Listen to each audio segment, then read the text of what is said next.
Olá, meu povo, mais um programa Cenários, o sexto programa. Hoje com a dupla do PIB intelectual da macroeconomia brasileira, meu camarada Vitor e meu camarada Sérgio. Primeira pergunta de todas. Vitor, quem é você, meu amigo? Qual é a sua trajetória? Eu sou o Vitor, eu sou estrategista da Lake Asset Management. Eu sou economista de formação. A minha trajetória sempre foi... A minha carreira profissional até o momento foi desenvolvida do lado proprietário do mercado financeiro. Trabalhei na tesouraria do Bradesco, em mesa proprietária, operando juros, DI, título público.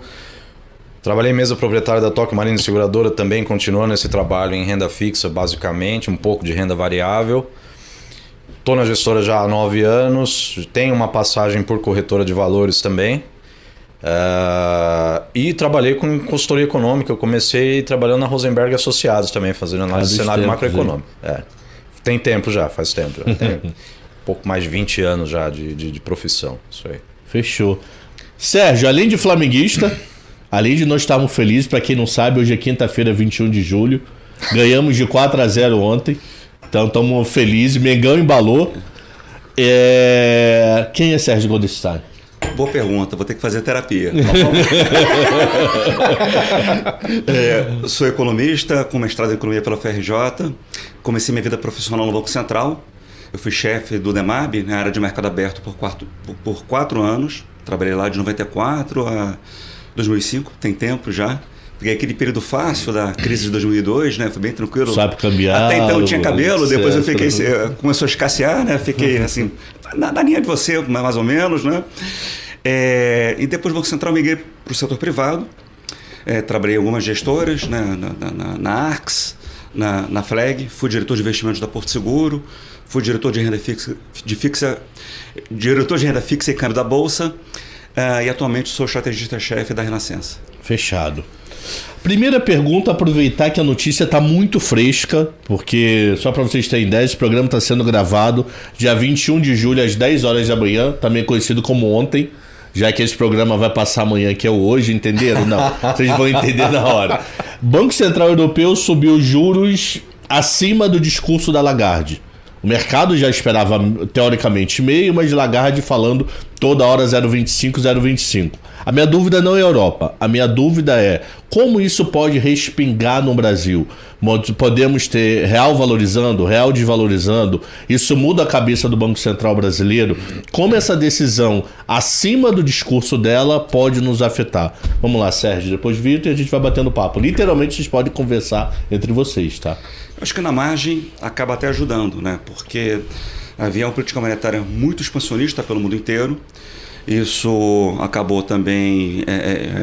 um dos fatores por trás da elevada inflação global. Óbvio que houve choque de oferta, mas a política monetária era extremamente expansionista. E na medida que os bancos centrais no mundo inteiro começam a reagir, a perspectiva é que ao longo do tempo a inflação global começa a desacelerar e, por tabela, isso acaba ajudando também na inflação do país. Com relação à moeda, isso pode reverter um pouco a trajetória de dólar global forte, né? Então hoje a gente vê o euro já valorizando um pouco. E se o dólar global se estabilizar, isso pode também ajudar a moeda brasileira, lembrando que no período recente o real se desvalorizou de forma significativa, né? Desde o final de maio foi mais de 15%, é um assunto para a gente tratar depois, mas então na margem eu acho bom que os bancos centrais, né, comecem a apertar a política monetária, voltar a um mundo de normalidade. Fechado. Vitor, aproveitando o gancho, uma pergunta dentro desse gancho. Real apanha com qualquer notícia. Então, se subir acima na Europa pode ser bom pro dólar real, mas pode ser ruim pro real. Eu acho que fica esse rolo todo aí. Eu acho a observação do Sérgio é boa pelo seguinte: havia uma visão desde o final do ano passado de que, em função de uma trajetória de commodities para cima no mundo esse ano, independentemente de ter guerra Rússia, Ucrânia ou não, tanto que a gente já virou o ano, o mercado já virou o ano se posicionando para isso, né? Havia uma leitura, essa leitura prevaleceu por bastante tempo, na minha opinião, de que o Brasil se beneficiaria por isso, por ser exportador de commodities. E nisso a nossa moeda tenderia a passar por um processo de valorização importante. Fato esse que obrigou o mercado, ou levou o mercado a se posicionar vendido em dólar pesadamente. Aqui localmente deve ter sido o trade mais crowded que a gente fala, que é o mais posicionado, mais tumultuado, vamos dizer assim, desde a virada do ano. Só que tem um efeito de segunda ordem disso, né? Que é o desenvolvimento de um processo inflacionário importante. Se você não conseguir lidar com esse aumento de custos de maneira adequada aqui dentro internamente, pela produtividade, pela política monetária, enfim. Eu acho que esse efeito de segunda ordem foi desprezado por tempo demais. Ele apareceu na forma de um IPCA, por exemplo, muito mais resiliente do que a gente imaginava no começo do ano, ou no preços atacado também, medido pelos IGPs, pelos IPAs, muito mais resiliente do que a gente imaginava no começo do ano, né? E isso obrigou a uma correção na medida em que o mercado percebeu e entendeu que o processo de aperto de política monetária nosso não ia ser aquilo que a gente imaginava até o fim do ano passado. Ia ser mais severo, até, do que já vinha sendo, né? Então, essa volta, como o Sérgio colocou, eu compartilho da visão dele, assim, no sentido de que ajuda os demais bancos centrais, porque você começa a colocar o mundo inteiro na direção de lidar com um problema que até ontem era considerado transitório. Ok. Isso, de uma certa forma, ajuda o nosso Banco Central também. Pode ajudar o real no sentido de que talvez dê uma freada no dólar. Mas eu observo também, Sérgio, na cabeça do local, né? O local ele olha para o bendito DXY, por exemplo, o dólar index para operar real. E ali é uma cesta, e o euro tem peso importante. Então eu acho difícil filtrar liquidamente o efeito disso, euro e dólar, no real. Eu tendo a imaginar o seguinte, eu sou um pouco, não tenho vergonha nenhuma de dizer, eu sou um pouco pessimista em relação à economia doméstica nesse cenário, no sentido de que eu acho que o Brasil sendo um emergente, muito atrelado a commodities, tendo a percepção de que esse aperto de política monetária pode deprimir o mercado de commodities e, portanto, penalizar a gente no lado da exportação, o real tende a sofrer também, da mesma forma. Pode ser que no curto, médio prazo isso ajude o real, mas eu acho que mais a médio e longo prazo a gente continua tendo problemas. São de ordens estruturais, mas é nesse tipo de ambiente que esses problemas se manifestam mais. Eu de repente ter que trabalhar com uma política monetária mais apertada do que poderia ser, porque a nossa moeda apanha em relação às outras de fora, porque a gente não consegue exportar tanto ou exporta menos e assim por diante. Fechado. Por falar em política monetária, daqui a 2 semanas de meta Selic. Na semana que vem, 10 de julho, daqui a 2 semanas. Primeira pergunta, o que vocês acham de meta terminal? Se a meta terminal termina em agosto ou se ainda vamos mais alguns meses até chegar ao pico? E quando pode existir a possibilidade de queda? Porque é um dos relatórios que eu uso muito da Renascença de IPCA. Vocês mandam lá no grupo do WhatsApp uma tabela bem detalhada. Pô, eu uso aquilo toda vez que sai IPCA 15, eu falo, acompanhe esse relatório que para mim é muito bom. E inflação de serviço está bombando. Então, inflação de serviço bombando, então, até onde vocês acreditam que é a cabeça do BC, não que vocês fariam se estivesse lá, mas o que Roberto e família vão fazer porque aquele papo, né, que eu espero que ele faz, né? Porque eu tenho que ganhar dinheiro no que ele faz e não no que eu espero. Totalmente, né? E quando podemos começar a pensar nessa queda? Vamos lá, Vitor. Depois a gente vai no zigue-zague. Tá bom. Eu acho que falar que fico com o pé atrás é uma expressão um pouco forte. Mas o que eu percebo desse Banco Central e dessa equipe foi um comportamento muitas vezes errático e atrás da curva e correndo atrás do que o mercado espera e muitas vezes demanda. Então, respondendo a sua pergunta de uma maneira bem objetiva, até por dever de ofício, eu projeto trajetória de Selic porque eu sou contribuidor do Focus também. Mas eu imaginava que ele pararia o ciclo agora em 13,75 de meta e ficaria um tempo parado até o ano que vem, onde, diante de condições para relaxamento, ele começasse a promover esse relaxamento no ano que vem. Meu medo você olha a curva de DI, por exemplo, então, o mercado parece...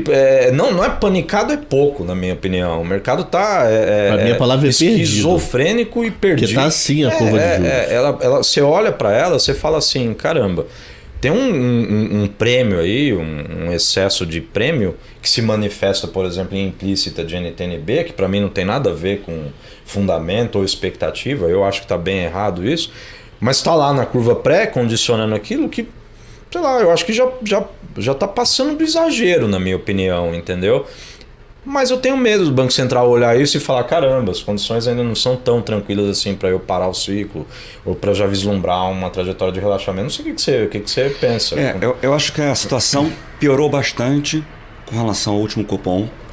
Eu tinha o call que ele encerraria o ciclo de aperto monetário com um ajuste final de 50 bases, agora na reunião de agosto, com uma cerca de 3,75. Mas é muito provável que ele vá além. E quais seriam as razões, né, para o BC apertar ainda mais uma política monetária que já é bastante apertada? O principal motivo foi a piora do risco fiscal, né? Então, assim, acho que essa PEC que foi aprovada recentemente representa mais um contorno do teto de gastos, depois da PEC dos precatórios do ano passado. Então o Brasil perdeu a âncora fiscal, né? Porque é uma regra que não é respeitada ano a ano, a gente não tem mais âncora. Mas não é só isso, tá? Assim, o primeiro ponto é que, ao perder credibilidade, isso aumenta o prêmio de risco, o que contribui para a depreciação do câmbio, o que contribui para a abertura da curva de juros, o que contribui para a piora das expectativas de inflação. Mas, além disso, assim, o Banco Central, por um lado, aperta a política monetária, com uma taxa Selic muito acima da neutra, e, por outro lado, você tem uma política fiscal mais expansionista, né? Você tem um volume grande de transferência de renda. Isso até explica a resiliência forte da inflação de serviços, né? Porque assim, está sendo isso é aumento de demanda agregada na veia, né? Tanto via aumento de benefícios quanto também com relação ao corte de impostos, né? Você tem um ganho de renda relevante. Além disso, é uma bomba fiscal para o próximo governo.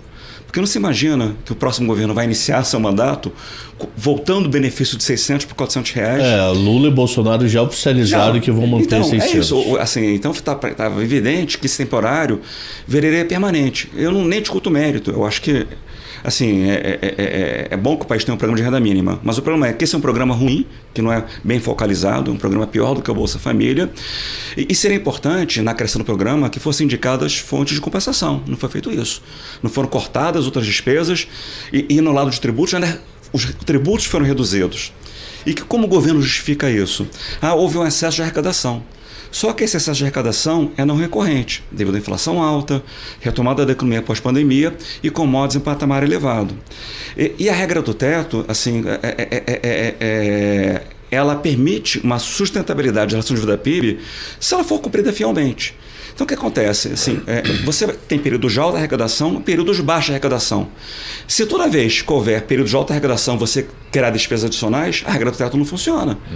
Porque você vai ter déficits em período de baixa arrecadação, e quando você tem uma alta arrecadação que você compensaria períodos de baixa arrecadação, você gasta mais. E junto com isso, um quarto vetor é o fato que alguns tributos voltam no próximo ano. Então, assim, apesar dessas medidas gerarem uma redução importante da inflação de 2022, o foco do Banco Central é a inflação no próximo ano e as expectativas subiram bastante. Então, no último reunião do Copom, quando você olha o Focus, por mais que tenha informações, mas a informação que existe, é um input que você tem que utilizar, a mediana das expectativas para o IPCA 2023 era 4,70, já está 5,20. A nossa meta ano que vem é 3,25, o teto da meta é 4,75. Então, as expectativas estão muito acima do teto. Isso vai bater no modelo do BC. Então, a projeção de inflação do Banco Central vai subir, vai aumentar o desvio com relação à meta. E quando a gente olha o balanço de riscos, o BC tinha tornado o balanço de riscos mais simétrico. Eu acho agora, vamos lá, assim, vamos ser honestos, o balanço de riscos piorou, né? Isso, assim, e não à toa que os preços dos ativos se deterioraram. E a principal motivação para essa piora do balanço de riscos foi a leitura do mercado que o arcabouço fiscal ficou pior. O CDS saiu de 230 para 300 bases, o real depreciou 15% desde o final de maio e a curva de juros, que já estava em um patamar muito alto, subiu mais ainda. Então o balanço de risco não é mais simétrico, o risco fiscal voltou. Então, assim, eu acho que havia até argumentos para o BC encerrar o aperto monetário em reuniões anteriores. Eu até acho que ele deveria ter encerrado, né? Houve momentos melhores para isso. Se ele não conseguiu encerrar antes, agora muito menos. porque assim, é um momento de aumento do desvio da projeção de inflação com relação à meta e os riscos fiscais se elevaram. Então acho que vai ser difícil o BC comunicar nesse Copom que ele encerrou o ciclo e agora vamos ver, já está num patamar muito contracionista, vamos aguardar os efeitos. Eu acho que sim, que a Selic está num patamar muito contracionista, mas não seria coerente essa decisão agora com todo o discurso anterior dele, tá? E com toda a lógica de atuação. Então a gente acha assim, que assim, aumentou muito a probabilidade dele ainda fazer um ajuste adicional em setembro. Né? É uma coisa pequena a mais. Tá?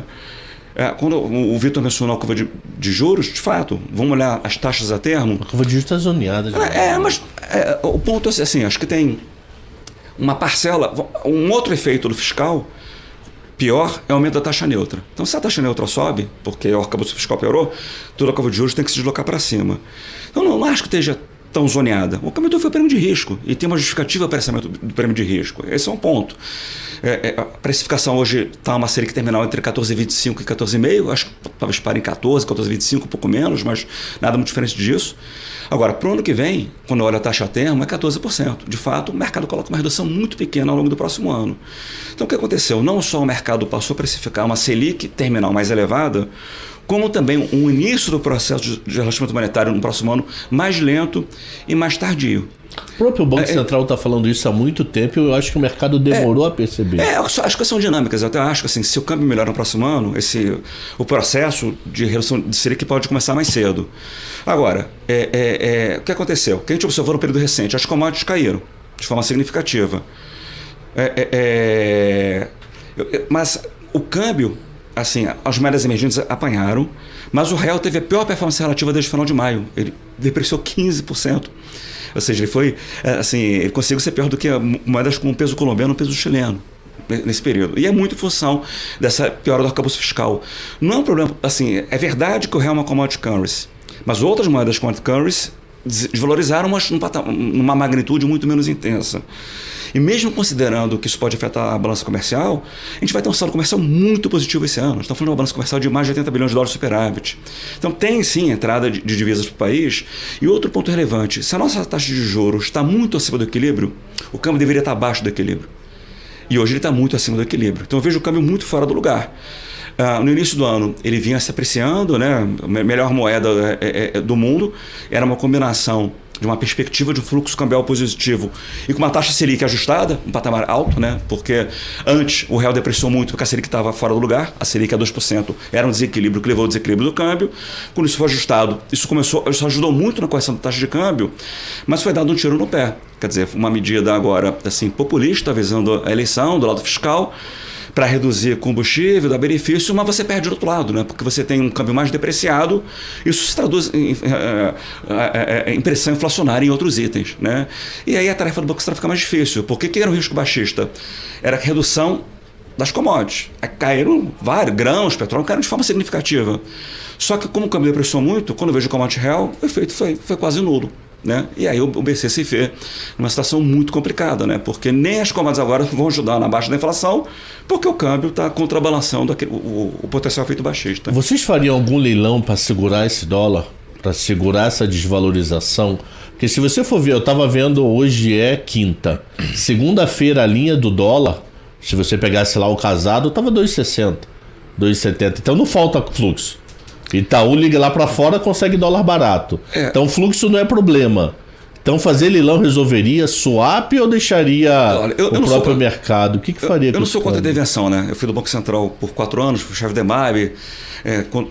Foi no momento que a gente até lançou os swaps cambiais, né? Foi um projeto em conjunto com a Bolsa. Só que eu acho que essa depreciação recente do real é justificada, porque o prêmio de risco deteriorou. Então, nesse sentido, assim, uma coisa é você intervir quando o mercado está disfuncional, quando entra numa espiral negativa que se retroalimenta. Eu sou favorável a você quebrar uma dinâmica, às vezes, quando o mercado fica disfuncional, stop loss atrás de stop loss, e aí você fica uma volatilidade exagerada da moeda que gera impactos negativos sobre o seu real. Só que eu acho que assim, o que aconteceu com os ativos domésticos nesse período recente foi fundamentado, né? Assim, a gente tinha uma âncora fiscal, tinha uma lei eleitoral, e foi tudo jogado por água abaixo. Então, tem fundamento assim, eu acho que o real está muito depreciado, mas eu entendo o real ter sofrido o que sofreu no período recente. Nesse sentido, acho que o BC não deveria cortar isso daí, porque a moeda seguiu esse aumento do prêmio de risco. A gente não pode esquecer, né, o Sérgio sabe disso muito bem, que o Banco Central é a instituição que tem mais informação sobre câmbio do mercado. Ele tem. Todas as vezes que o Banco Central se dirigiu ao mercado e falou que ele estava estudando ou não entendia muito bem por quê, isso para mim ficou muito emblemático desde a pandemia, né? As razões para a volatilidade do câmbio. Toda vez que ele vinha para o mercado e dizia que ele estava investigando as razões, isso causava uma certa insegurança, porque, caramba, ele é o cara que tem mais informação sobre o câmbio, né? Intervencionismo em cima de disfuncionalidade de mercado, ok. Se você não tem essa disfuncionalidade, eu não vejo por que intervir. Eu sou uma pessoa meio avessa à intervenção, porque, via de regra, ela é feita, ela acaba provocando distorções. Ela serviria para corrigir uma distorção, mas ela cria outras distorções, né? O Banco Central, nosso Banco Central, ele vem fazendo isso há muito tempo. Em vários momentos ele interviu demais e provocou. Hoje o real está depreciado acima do que seria um câmbio de equilíbrio.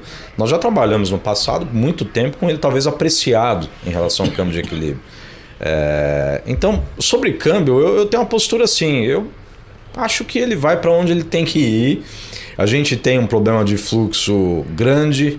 Não é desse ano, já tem já alguns anos. Que problema de fluxo que eu digo? É o fluxo que dá respaldo para o real trabalhar de forma mais tranquila, mais apreciado, enfim, com menos volatilidade. Você vê que mesmo trazendo todo esse carry para o real, com o aperto da política monetária, isso se traduziu um pouco no começo desse ano. Né? Por conta de um call. De fevereiro. Exato. O último leilão grande. Continua não sendo capaz. Como ele falou, mas tem fundamento. Tem fundamento. Mas o fluxo não vem.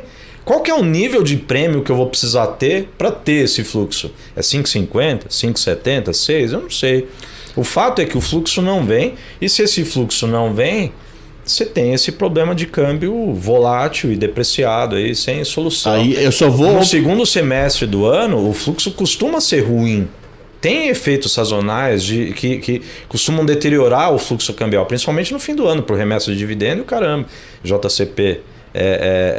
Então, sei lá. Só quero oficializar a pergunta. A resposta vai ser a mesma, só para oficializar. Só um comentário. Por que não está vendo fluxo de gringo? Não, mas calma, vamos lá. Primeiro, assim, vamos separar o que é mercado à vista e mercado de derivativos, tá?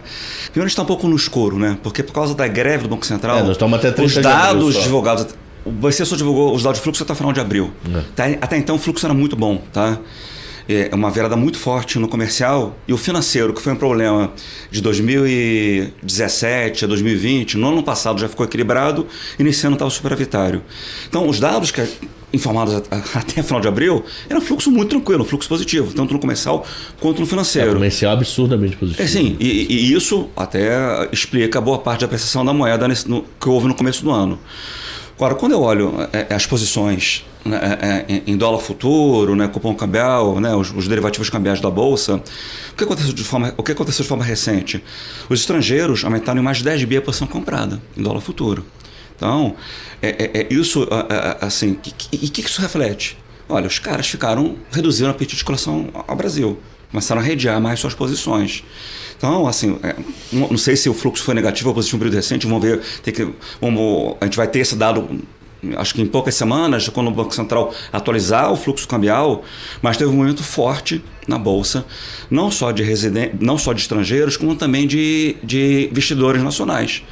Porque, assim, o estrangeiro resolveu redear mais, né? Vou comprar mais 10 bi para redear outras alocações aqui no país. Mas vamos lá, muitos fundos multimercados assumiram posições vendidas em dólar porque o carrego é muito favorável. Olha o nosso CDI.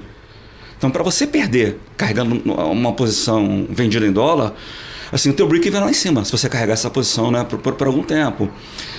Então, foi uma posição que ficou crowdada, né? Como se fala no mercado, né? Assim, muitos fundos na mesma direção.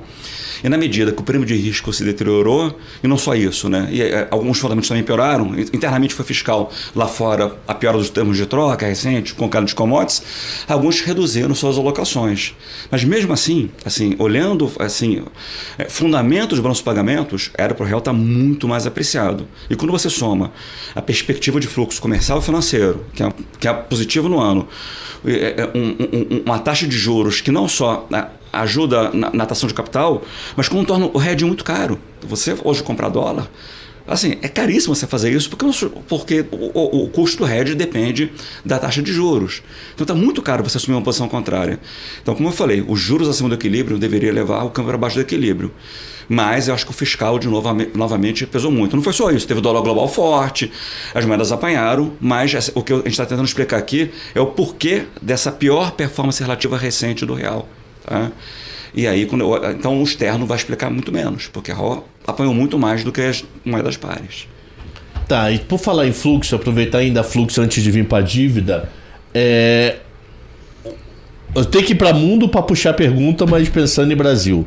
A possibilidade de um crescimento menor na China, que nós temos uma dependência muito grande de relações comerciais. Isso pode diminuir a nossa exportação a médio prazo e piorar o dólar? Eu sei que a gente está falando Brasil, o foco é Brasil, mas como o mundo pode piorar esse fluxo mais ainda? Pensando no segundo semestre, que já é um meio de saída, etc. Eu acho que pode bem, porque a China ela foi o grande motor de crescimento global desde a virada do milênio. Para o Brasil isso foi especialmente verdadeiro. Não tem como relativizar a importância que a China tem na nossa pauta de exportações, na nossa balança comercial. Então é óbvio que um crescimento chinês ele pega Brasil diretamente e pega Brasil como efeito de segunda ordem pelo restante do mundo. Ela vai atuar, se a China tiver uma redução drástica de crescimento econômico, tiver um pouso duro, forçado, que implique em desaquecimento de atividade global, o Brasil sofre bastante com isso. Acho que não dá nem para pensar de forma diferente. Esse cenário, eventualmente conjugado com um ciclo de aperto de política monetária global mais forte do que a gente imaginava, para mim é deletério para o crescimento doméstico, sim. Entendeu? Aumenta a percepção de risco, porque aumenta a percepção de balanço de risco e de assimetria, né? Então, eu acho que impacta severamente o Brasil, por ser um país muito dependente do crescimento chinês diretamente do restante do mundo pelas exportações. Eu concordo com o Vitor. Acho que, olhando o cenário externo, o maior risco para mim não é o aperto monetário nos Estados Unidos. A curva americana já precifica um Fed Fund terminal de 3,60, pode ser um pouco menos, um pouco mais. Então, isso está, assim, já teve uma precificação muito forte da curva americana ao longo do ano. Ninguém imaginava que iria precificar o que precifica hoje. O maior risco externo é, sim, um desaquecimento mais forte da economia chinesa, porque afetaria não só o preço de commodities, mas o próprio quanto. Né? Vai afetar preço e quanto. Então, exato. Isso... Aí sim, seria um baque em termos de exportações, né, que é o nosso principal destino. E aí o real poderia sofrer se a China desaquecer de uma forma muito mais pronunciada. E em termos de atividade, é isso. Quer dizer, você teria menos exportação e menos efeito renda também, né? Uma parcela da surpresa da atividade, do PIB, né? Veio do efeito renda do setor exportador, né? Então, esse é um risco importante a ser monitorado. Eles vêm buscando fazer políticas anticíclicas, né? Política fiscal mais expansionistas, mas é um pouco de caixa preta, né? Um pouco, assim, é difícil entender assim, qual é o ritmo de desaquecimento da economia chinesa.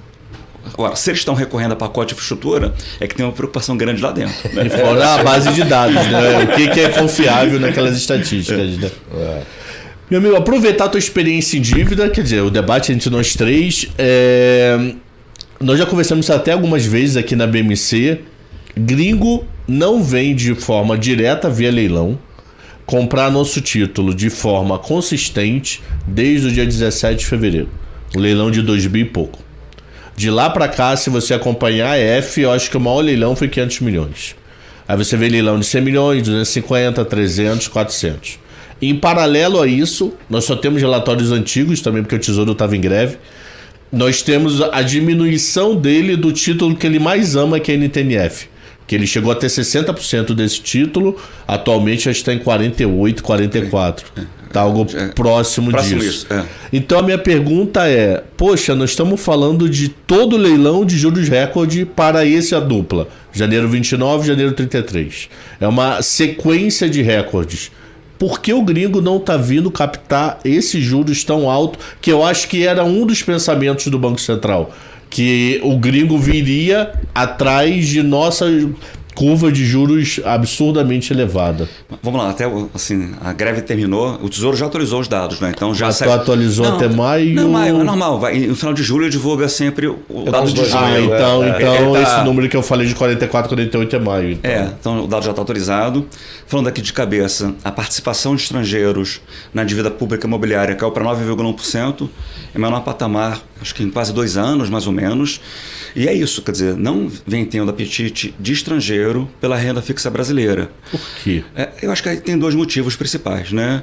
Acho que 3 motivos, né? Você tem uma incerteza política que pode trazer turbulência e pelo jeito a gente vai ter turbulência, vai ter, né? Acho que aumentou o risco de instabilidade político-institucional do país. O fiscal, né? Levou de novo, né? Assim, um fiscal muito importante, né? E como a gente já comentou aqui bastante, acho que é uma leitura generalizada que o arcabouço fiscal do país piorou. E o terceiro fator, acho que é a volatilidade do câmbio, né? Uma moeda que vai para 4,60, 5,40, assim, você pode ter uns juros muito atrativos, mas uma moeda tão volátil como a nossa... pode sair num prejuízo no final. Isso acaba também, o gringo não vem aqui, não faz hedge. Se fizer o hedge, ele anula o ganho dele, né? Que vai pagar o CDI. Então, a volatilidade do câmbio atrapalha bastante. Eu acho que eu só vejo o apetite grande dos estrangeiros para renda fixa após as eleições, ficando clara qual seria a política fiscal e se houver uma queda do prêmio de risco, aí sim, se tem muita gordura para ser queimada aqui no Brasil. E acho que isso vai ser o definidor. Se houver uma segurança com relação à futura política fiscal, o câmbio pode apreciar de forma relevante e a curva de juros pode ceder. Você falou que a curva de juros está bagunçada. Até janeiro 24 está com 4 altas, aí pula 2 quedas, aí pula uma queda. Mas vamos lá, assim, eu vejo algumas pessoas comentando, a curva de juros está invertida, isso não é normal. Para mim é o oposto, a curva de juros deveria estar mais invertida. Por quê? Porque quando o Banco Central eleva a taxa Selic para muito acima da neutra, o normal é o seguinte, ela volta, que ao longo do tempo a taxa Selic retorna ao patamar neutro e você ainda coloca um prêmio de risco. Quando eu vejo os FRAs, as taxas a termo de longo prazo, elas estão no patamar de 3,75. Isso é uma loucura. O que é isso? O pessoal acha que a Selic vai ser 2 dígitos de eterno? Se for isso, o país quebrou. Não, é muito prêmio de risco embutido. Então, na verdade, assim, se não houvesse essa perda do arcabouço fiscal, a curva de juros estaria mais invertida. Porque a taxa Selic está muito acima da neutra, ao longo do tempo ela tem que retornar para o patamar neutro. E não só isso, o país vai ter um desaquecimento forte da atividade no próximo ano. Porque a política monetária funciona e a política monetária está muito contracionista, né? Então, para mim, a distorção, entre aspas, não é a inversão, né? É ser pouco invertida, mas ela é justificada pelo esse aumento do prêmio de risco. Vou fazer umas observações em cima do que ele falou, que é bem legal isso daí. A participação do estrangeiro na dívida pública, você sabe muito bem isso, ela é uma história muito bem contada ao longo dos últimos 20 anos. Você teve um aumento sensível e importante à medida que o país caminhou na direção de um investment grade. E depois que ele perdeu esse grau de investimento, essa participação veio caindo. Ela chegou a 20%, até ligeiramente acima de 20% no auge. E hoje ela bateu aqui na mínima, uns 8%, eu não me lembro agora de cabeça. Mas está próximo da participação mínima. Então, eu acho que primeiro ponto é o que ele falou. O que pega muito para o estrangeiro é a percepção de risco fiscal, o arcabouço fiscal do país. Ele olha aquele país como bem solúvel, ele vai lá e arrisca o dinheiro dele. Em contrapartida, tem outra coisa que ele comentou que é importante, que é o custo do hedge. Não adianta para o estrangeiro ele perceber o seguinte, eu vou colocar meu dinheiro lá para ganhar essa baita taxa de juro pré-fixada de uma NTNF. Mas se eu vou ter que fazer o hedge e vou pagar caro no hedge, porque ele está com um carrego descomunal, não é interessante para mim agora. Seria interessante para mim, como estrangeiro, perceber que eu posso de fato colocar o dinheiro lá e ganhar essa taxa de juros em moeda local. Então eu acho que essa participação baixa do estrangeiro nos leilões, que como a gente tem visto, e na dívida como um todo, ela tem sido baixa exatamente por isso. Ela é uma história bem contada de redução de apetite desde que a gente perdeu o grau de investimento.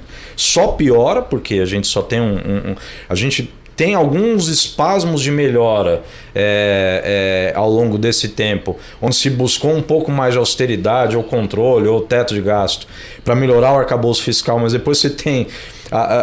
o país cai na tentação da gastança. A gente não tem política contracíclica, que é sempre pau na máquina o tempo todo, gastando sempre dinheiro, não importa se está crescendo ou se está quando está crescendo, o Congresso atrapalha, quando está caindo, o Congresso continua gastando. Ajuda.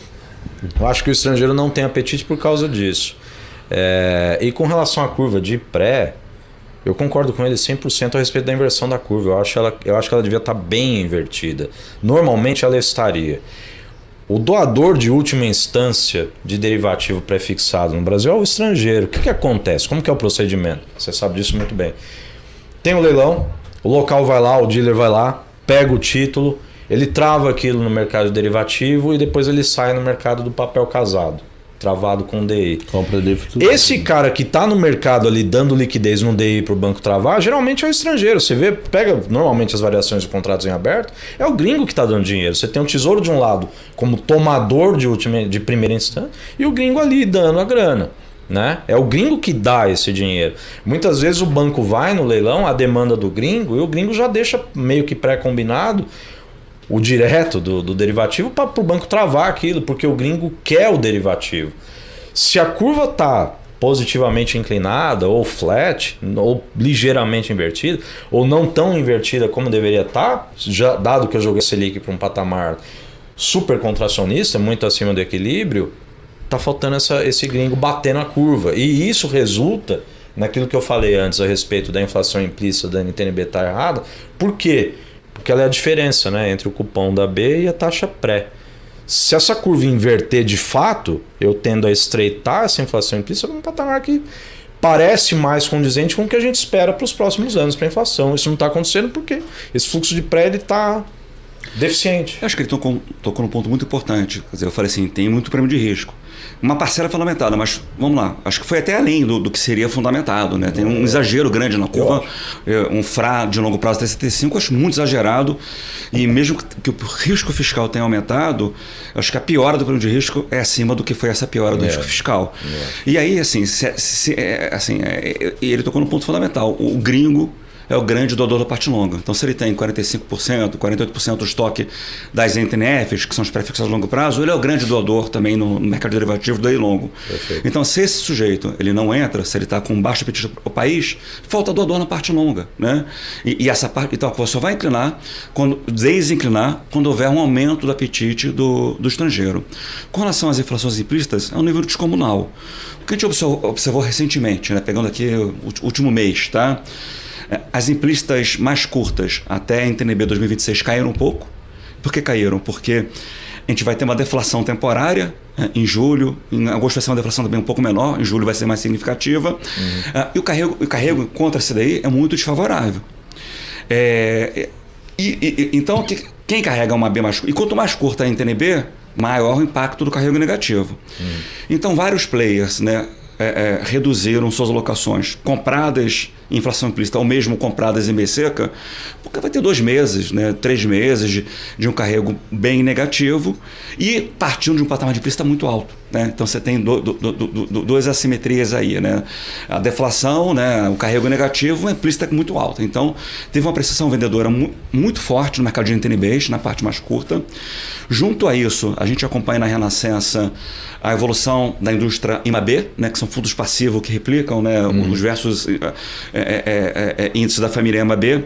E dentro da família IMAB5, houve resgate de 10 bilhões de reais no período recente. Tá? E aí você tem resgate no fundo IMAB5, que ele faz? Ele tem que vender os títulos que compõem, né, os títulos curtos que compõem. Essa história das Bs até mais curtas fecharam, estão altas ainda, mas caíram no período recente, né, por esses fatores. Quando eu pego as implícitas mais longas, a partir do ano 2030, elas se elevaram de forma significativa. Essa explicação é mais fácil, né? Como o Vitor comentou, o que é implícita? A taxa pré sobre a taxa real, né? A taxa do cupom da NTNB.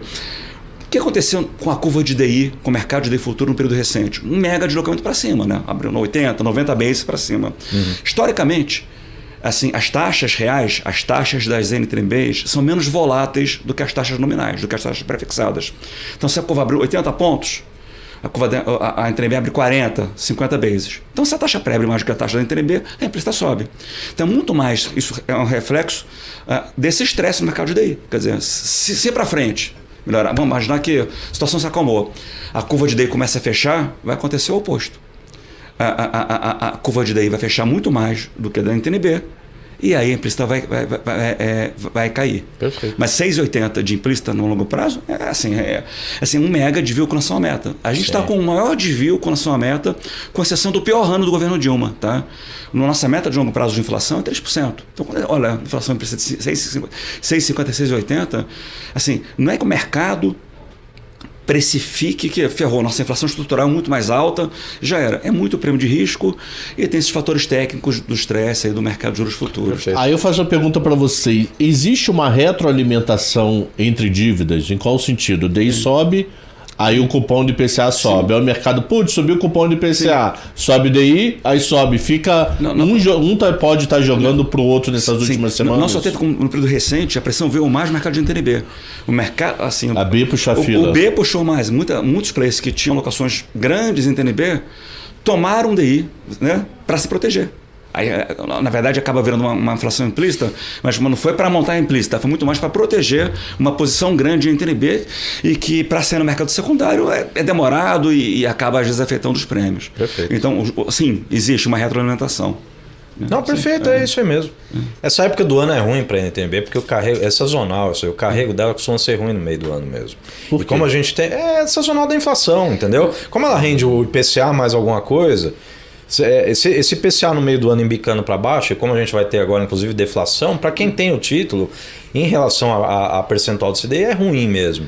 O pessoal tende a vender mais o papel, e isso piora um pouco a dinâmica do secundário. Em julho, a gente estima na Renascença, nosso economista André Ângelo, uma deflação em torno de 0,70. Então, olha o custo. É bastante. Meu irmão, entendeu? julho está perdido essa deflação. Mas é uma coisa não recorrente, né? Porque é um reflexo totalmente da queda do CMS. É uma coisa one-off, não recorrente. Sim. Mas para quem tem o papel na mão, isso queima, né? Você tem 2 meses, né? Que você carrega negativo. Sim. Então, peraí, deixa eu cair fora. Ele pode até voltar depois, mas eu não quero ter esses 2 meses, 3 meses carrego negativo. Só para ter ideia, eu já escutei em julho menos 0,30 com essa queda ontem da Petrobras, de anteontem para ontem, né? Então menos 0,30 a menos 1,40.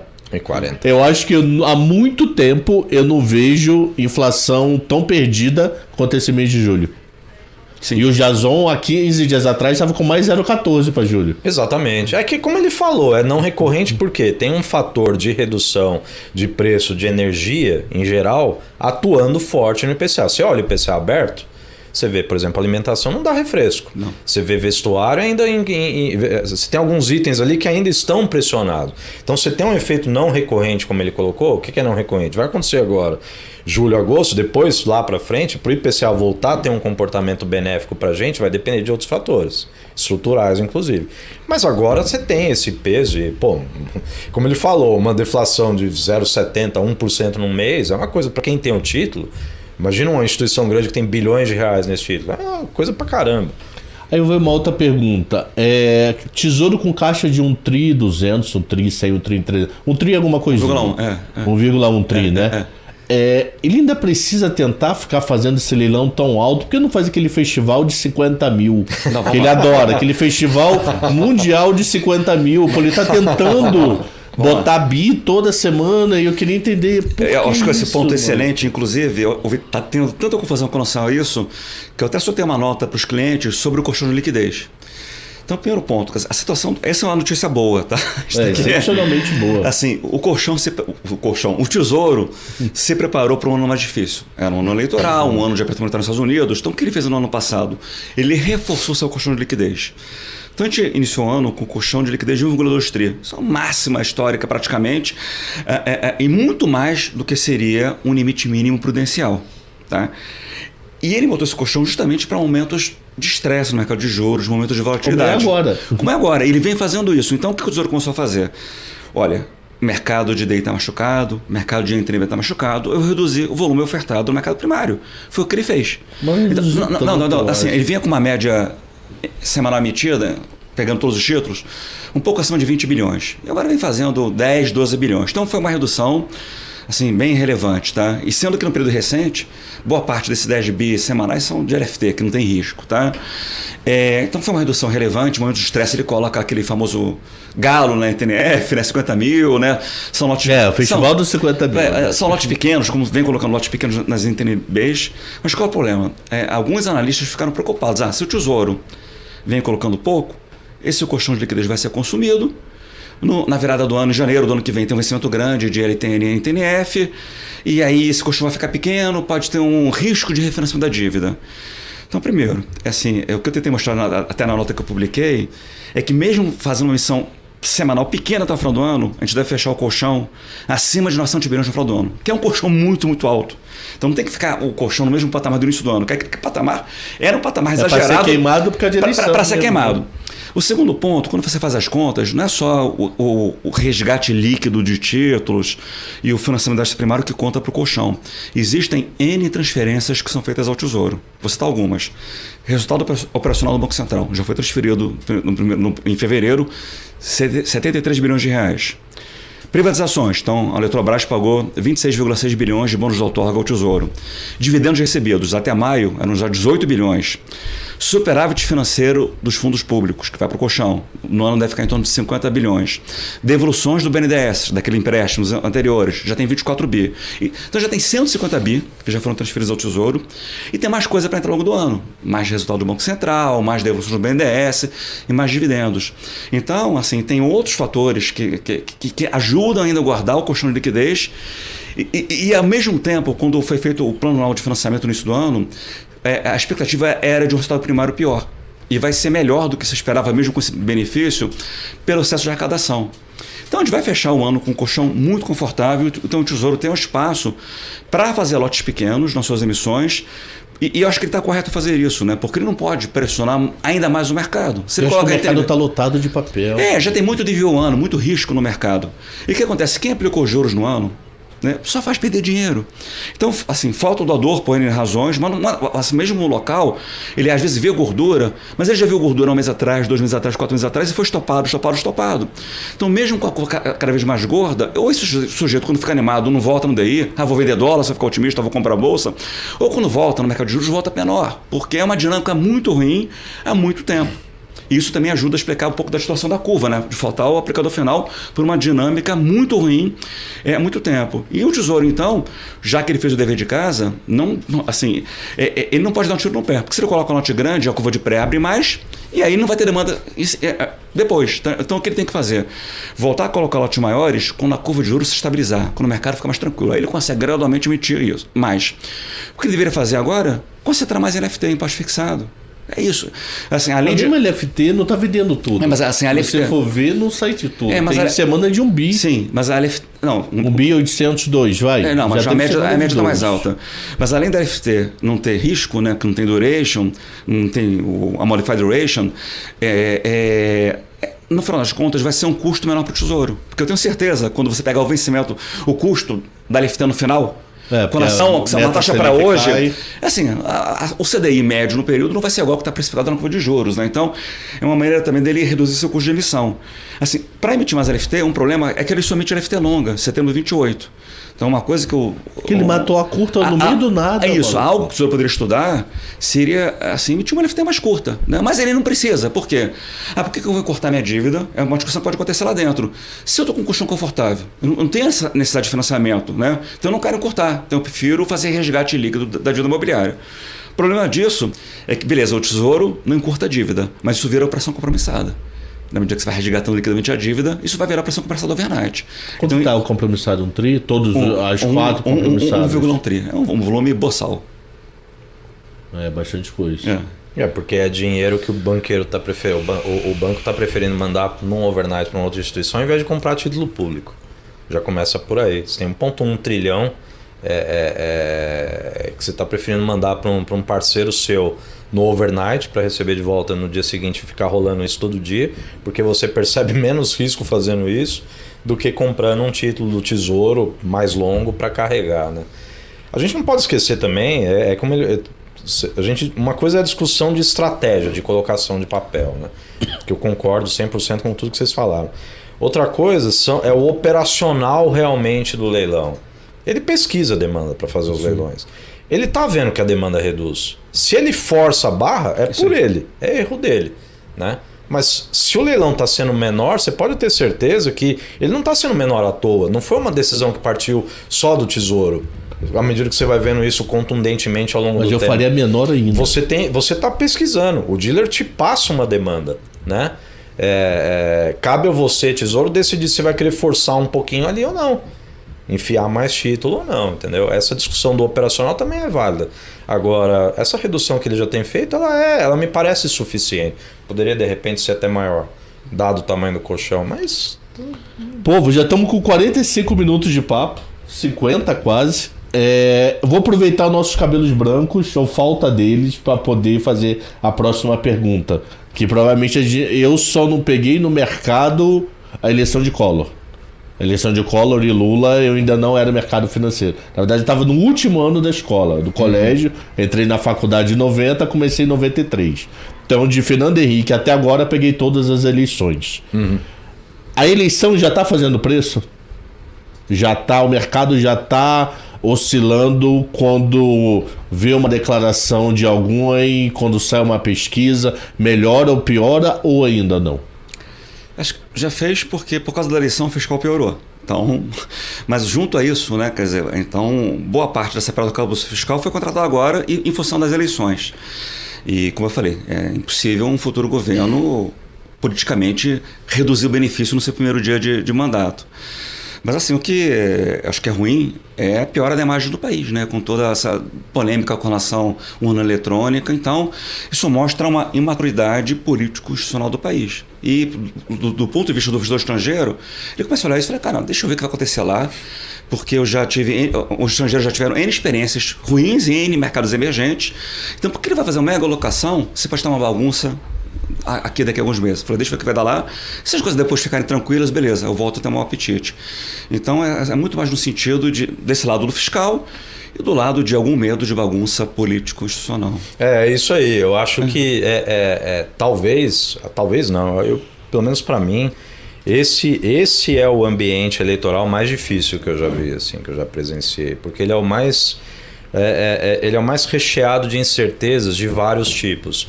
Quando você fala assim, a eleição está precificada, ela está precificada naquilo que ela conseguiu precificar, que é, por exemplo, o lado fiscal, que piorou por causa da eleição. Concordo 100%. Mas, cara, você tem um processo eleitoral onde você tem todo tipo de incerteza, inclusive se vai tentar ter um golpe aqui ou não. Né? Eu não estou falando isso com qualquer juízo de valor ou qualquer posicionamento político aqui. Eu estou falando da incerteza que atinge o mercado e que atua na direção de complicar a precificação das coisas. Né? É um ambiente muito desafiador.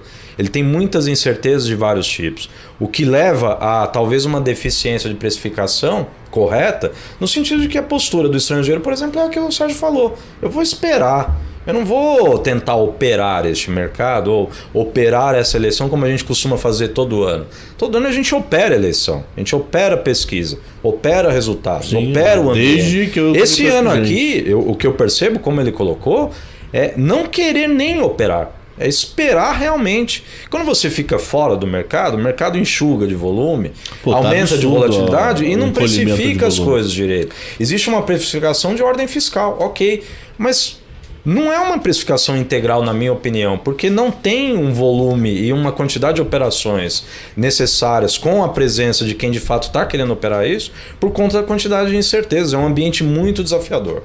Assim, tem muito prêmio de diversos ativos, já na bolsa, no mercado de juros, no mercado de câmbio. Mas você pode ter bagunça política institucional, assim, talvez seja mais racional. Eu prefiro perder um pouco, entrar um pouco guepado, deixar de ganhar. Mas assim, que mesmo assim eu ainda vou conseguir pegar uma boa gordura depois, né? Porque assim, parece que o risco é assimétrico, né? Então, e já aconteceu experiências bastante negativas em outros países, né? Então não tem por que fazer grandes alocações, né? Como que vai justificar depois? Olha, tinha uma eleição aí meio turbulenta, não sei o que, entrei, olha aqui, o câmbio depreciou 15% a mais, 20% a mais. Difícil fundamentar isso daí. Então, assim, essa instabilidade política, essa coisa, esse retrocesso institucional, óbvio que afeta, né? Não acho que vai ter golpe, acho que é muito mais assim, discurso para seguidores, né? Mas é uma situação nervosa, né? A gente pode ter alguma bagunça. A gente viu a bagunça acontecendo nos Estados Unidos, né? Porque não pode acontecer aqui. Piora muito a nossa imagem lá fora, né? Isso é muito ruim. Povo, muito obrigado por vocês terem aceito o bate-papo. Pô, fiquei bastante feliz. Vitor, onde a gente te encontra? Onde a gente me encontra. Twitter. A única rede social que eu participo é o Twitter mesmo. Qual é? O arroba Vitor KYRL. Vitor sem C. Sem o C. Isso. Vitor, desculpa. Eu tô como Vitor Péricles, o arroba é Vitor, arroba Vitor KYRL. KY, entendi. Fechou. Não, só a dúvida. Vitor KY. E você, Sérgio? Me conta no Maracanã torcendo pro Mengão Malvadão. Eu tenho. Mas, além disso, né? Eu tenho uma conta no Twitter, S Goldenstein, tudo junto, e tem um link. Goldenstein, G-O-L, vou falar igual carioca, G-O-L-D-E-N-S-T-E-I-N, não é E, tá? E tem uma conta no LinkedIn também que eu posto quando dou contribuições na imprensa, Valor, Estadão, etc. Costumo postar as matérias lá também. Fechado. Já que você me engana, Malvadão, a última pergunta, eu juro que é a última. No ataque de 81, tirando o Nunes, quem você botaria, Romário ou Gabigol? Pedro. Não, Romário ou Gabigol? Pedro tá fazendo gol recente, vai. Romário. Você acha que o Romário teria mais lugar no lugar de... Sim, Romário era gênio. Então fechou. Pô, Gabigol tá de sacanagem. Não sei, eu não fui ídolo dele, o Negão Malvadão, pô. Então, povo, esse foi o 6º cenário. Espero que vocês tenham gostado. Voltamos semana que vem conversando sobre assuntos em geral. Já teve de tudo aqui. Muito, muito obrigado. Um grande abraço.